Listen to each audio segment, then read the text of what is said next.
Hello, everyone. Good morning. I see or good afternoon. It's good morning for me over here in Seattle.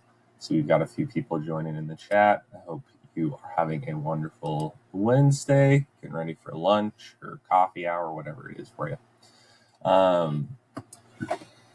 Really excited to be on the call here today with all of you. Please feel free to drop any messages, questions, anything like that as we go through in the chat here. I'll try to keep an eye on that as we go through. We're really excited today to be talking a little bit about tracking your investment, making your data work for you within your OMS. So for many of you who are on this call, you may already recognize me. If you don't know, my name's Aaron Sturgill. I've been here at CQ for about 3 years already. And it's been a really awesome experience. My role here is, well, technically I'm the customer success specialist, but what I focus on is data integrity, making sure that we've got proper data entry processes going into your OMS so that ultimately we can utilize everything properly.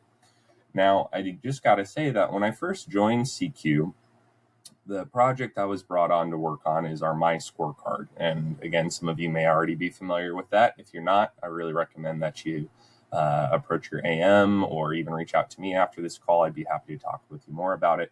But when we first started the My Scorecard project, we didn't have a whole lot of data. We knew dashboards were valuable. We knew having information at a moment's notice was helpful, but we didn't really have any data points to say this is by how much more helpful it is. Now, in the last 3 years, I'm really proud of the work we've done here. At this point, we've got 110 active My Scorecard users. But to be frank, I'm actually much more proud of a smaller number. That number is 15. So in the work I've done here, we now have 51 practices that have now been on My Scorecard for at least a year. And what we have found is that before and after My Scorecard integration, we see an average of 15% unit sale growth year over year. Now, there's a lot of variables at play there. There's seasonality. Some of them happened within different years, obviously, as well. So there's a lot of things going on. But the common theme through all of these practices, all these owners, all these teams, front office staff, providers, is that folks are taking data entry seriously. We have processes in place. We're reviewing it. It's a part of the culture. And if nothing else, that's really what we're here to talk about today is if you don't already, have your team, have you guys talked about how to go about specific data entry, whether it's appointment setup, hearing aid sales tracking, getting those certain lists out of your OMS. But ultimately, what we're going to talk more about here today is referral source tracking and leads tracking. We know it's been a tough year overall in terms of opportunity creation. A lot of folks are seeing slower opportunity or even revenue numbers compared to previous years. So it's a great opportunity for us to really take the power where we can and take advantage of what we can control, which is those opportunity creation and referral sources. So as we get started and continue to go down this, one thing that I've learned in this time is obviously you guys all have tough jobs. We also have the opportunity to make massive impact within families and individuals. But I've also learned that not a lot of folks, regardless of what OMS you're on, a lot of folks don't know how to fully utilize their OMS system. A common thing is for folks, especially if you've transferred one system to another, there can be little differences between each one, Blueprint versus Cycles. Suno is another one that's growing right now. So obviously it's important that as you're learning your system, you're leaning on your support staff available at those, on those teams. It's not uncommon for me to get on a call with folks and we have some kind of a data entry problem or an issue with your system with tracking or what have you.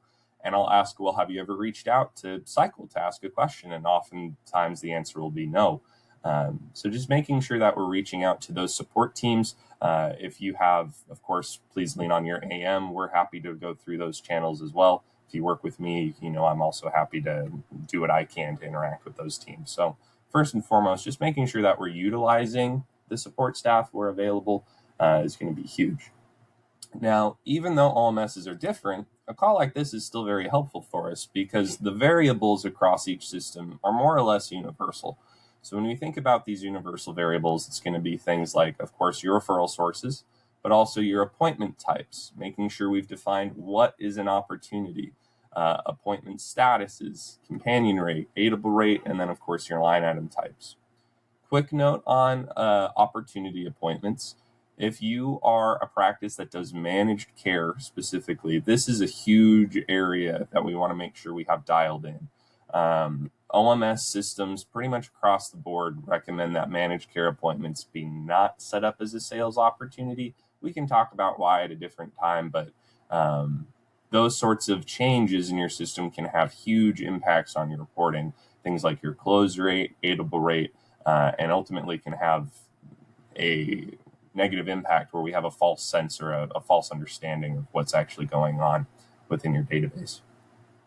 Now, even though these variables are universal and regardless of what OMS you're on, you're going to need to address at least these items here, the processes behind actually tracking these can vary quite significantly. So whether we're talking about your appointment management, how do we actually schedule and reschedule an appointment? In the case of a practice or a office management software like CounselEar, are we properly linking appointments to visits and then visits to invoices, things like that? Whereas in Blueprint and Cycle, we don't have to worry about that process, right? So again, just making sure we understand the unique processes of our system. That's where myself, an account manager, and then of course those support teams from the OMS themselves can help out. Now, today is not a call to get into the nitty-gritty on appointment management, hearing aid sales, or any of these other items. However, the big thing we're here to focus on today is, of course, our leads and referral source tracking.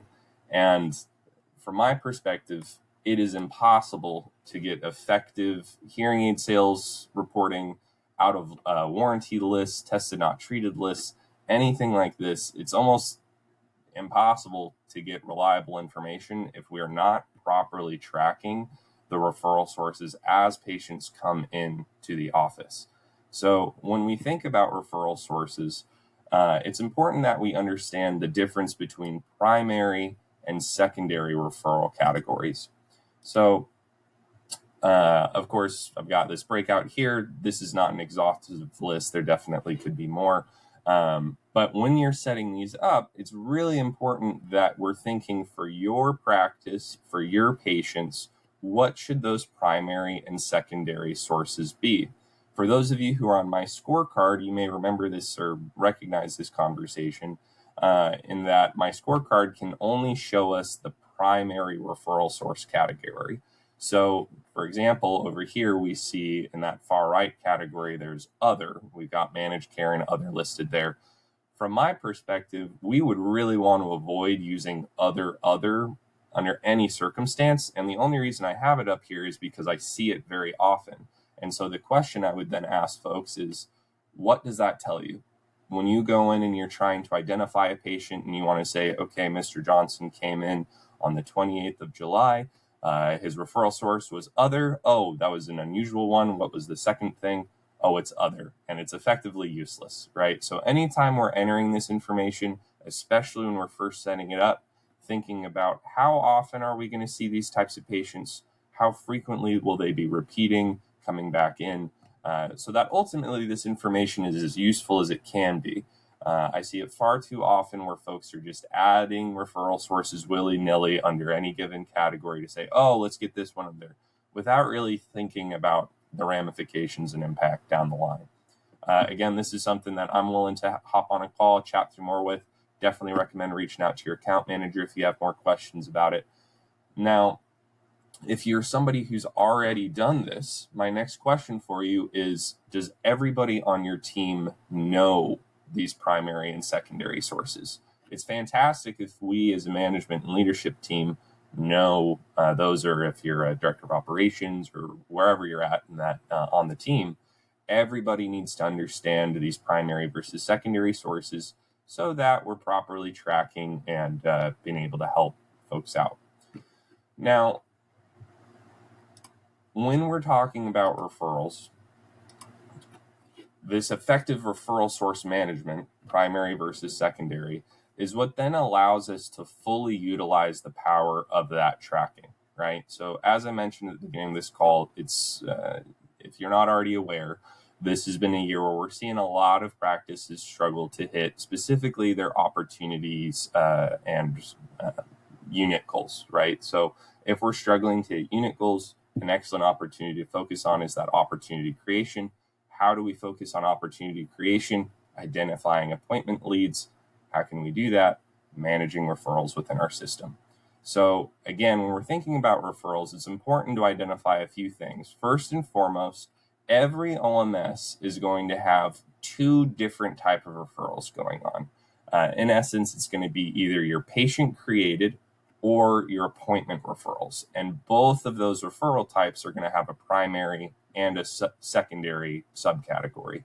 So when we think of a patient created referral type, it's how did the patient first hear about your practice, come in for that initial appointment, and learn to come in and seek some help with their hearing health. Those appointment referrals are going to be perhaps for an existing patient, definitely could be for a new patient as well, but it's for the actual appointment that the patient's going to be coming in for. So if your patient's brand new, right, the patient created an appointment referral are probably going to be similar, if not exactly the same. Whereas a patient that's been an existing patient in your database is probably going to have a multitude of appointment referrals, but that patient created referral should stay the same, and that'll be based off their patient profile. As we're looking at these, again, just a quick note there about why we should avoid using other as a referral source. I already spoke on that a little bit, but I'm a really big stickler on it. So I just really, really recommend if you are using those, or maybe you don't know, again, let's look into that and make sure that we're getting as most useful information as we possibly can. In addition to those patient created and appointment referrals, it's also really important that the team understands that we should be getting contact information for the patient into the OMS. It's great to do that at the same time we're getting that patient created referral entered. Of course, cell phone, email, address, those things. But in addition to this, when we're thinking about opportunity creation, how we can take advantage and control of what we can, this is a great way to encourage customers to leave reviews for your practice. So if we want to get Google reviews or any other kind of review for your practice, and we don't have that contact information and we're not tracking referral sources, how are we going to know who to reach out to? And not even that, it's wonderful to have a patient review, but wouldn't it be wonderful to know not only do we have a review from this patient, but how did they initially find us? Was it a particular physician? Was it a direct mail program, etc.? And then the final thing that I'd say here when we're thinking about converting those referrals into leads and seeking out those lead opportunities is utilizing our appointment statuses. This is something who, again, if you've worked with me, you know I'm really big on this. Appointment statuses are the backbone of your entire OMS. If you are not marking every single appointment, either completed, canceled, or no-showed, if you're on Counselor, rescheduled is also fine. But if we leave these appointments incomplete, where it's arrived, confirmed, not confirmed, it's essentially like we're forcing the OMS to make an assumption. And every OMS is going to be a little different. Some assume that the appointment was completed. Others treat it like it didn't happen at all. And ultimately, you and your team are left with a less effective database that makes it difficult to utilize the tools available to you. In addition to that, if we're properly marking our appointments completed, canceled, no-showed, that kind of thing, then we can use those lists to follow up with aidable appointments, right? So that's a really easy one for me to ask folks. If you're struggling to hit opportunities conducted, are you following up effectively with your cancel and no-show? Are you utilizing native tools within the OMS? For instance, Blueprint has a really helpful recall feature that can be used for rescheduling. I know other OMSs have other similar tools to be able to quickly identify waitlist patients or whatever else. And then especially for your confirmed, not confirmed appointments, before we're marking those no-showed or what have you, are we keeping an eye on those patients who confirmed the appointment but then just never came into the practice, making sure that we're getting them back in to help out? There are definitely other OMS tools that are going to be native to each specific system. Again, going back to every OMS is a little bit different. However, across the board, regardless of the system, you're going to want to make sure that we're getting those appointment statuses entered in there. If you're looking for further help with lead generation or lead tracking, of course, here at CQ, we've got our Iris Plus program. Absolutely recommend reaching out and speaking with either your AM or one of our marketing team members to see how we can help you get some more of those lead generations going for you as well. So then ultimately, the question is, why does this matter? And I've got them bullet pointed here. I was originally going to have a 3 little review thing, but we've got a new system here today. So in a nutshell, it allows you to answer your own questions, strengthen your community connections, and then ultimately do what we all want to do, which is help more people. For me, the most powerful element of this, though, is answering your own questions. So, for instance, do you know who is your top referring physician? Do you want to know that? Tracking referral sources is a way to quickly identify that. If you need help setting that up, I absolutely can help you. Here's another question. How often do your current patients refer other patients to you? Referral source tracking is a way that we can do that for you. Another question, how effective was your last direct mail event? What about other outreach? Right? So hopefully we're seeing here some of the questions. I really would encourage you to get curious, whether you're an owner, a provider, patient care coordinator, whoever you are in the team. Please be curious. Be curious about your patients. Be curious about your database. Ask questions. And 9 times out of 10, there's going to be a way to answer those questions with effective data management. I'll leave you with this on the note of helping more people. This is something you can do right after this call. Either you're going to be able to do it because we've been tracking effectively, or it's an opportunity to install some new processes, which is how are we following up with TNS patients from Q2? What about out of warranty from Q2? If we don't know, that's a really easy one that we can start dialing in. We can get those referral sources in there for you. And then maybe Q3, we can have that question answered right away for you. That is everything I've got for us here today. Thank you so much for taking time from your morning or afternoon to join me here. I'm going to hang a few minutes on the call just in case anyone's got questions. Please feel free to drop them in the chat here. Otherwise, I look forward to seeing you the next time on a My Scorecard review. And if you're not on My Scorecard, please ask your AM about it. I would absolutely love to work with you.